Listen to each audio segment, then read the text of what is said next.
It's hard to talk about the path from growing up Catholic to becoming a Buddhist monk without speaking in some kind of abstract terms, because it wasn't a very kind of logical progression in some ways. A lot of it was very much instinctual and gut-based. I mean, when I first started learning some of the Buddhist teachings, I didn't kind of analyze how they fit in. It was just immediately they were an expression of things that I kind of already felt intuitively. Having a family and raising a child and working a job and these kind of things, it's very much the real world application of what I was practicing in the monastery. Sort of the monastic environment is really an attempt to pare down life, to limit distractions, and to regulate things. All you have left is to focus on your daily activities.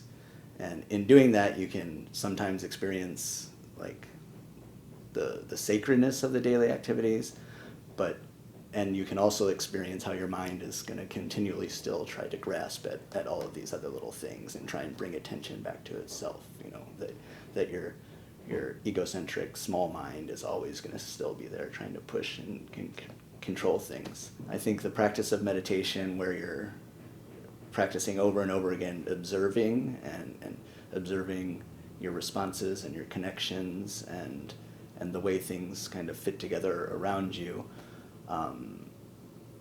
it makes it a little bit easier sometimes, day to day, to see things from various perspectives. So I don't feel constantly trapped in this kind of me-centered perspective where I'm considering everything in relation to me, and this is my life, and how does this affect me, and how do I get what I need. So it gives a little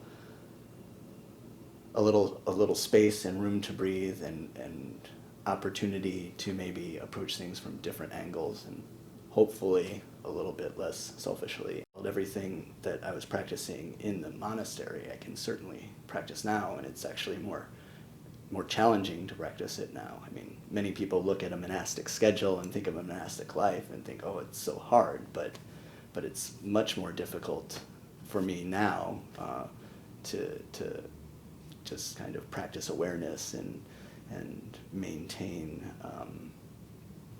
mindfulness, or not allow my distractions and desires and these things to take me away from what's going on immediately around me. It was much easier in the monastery.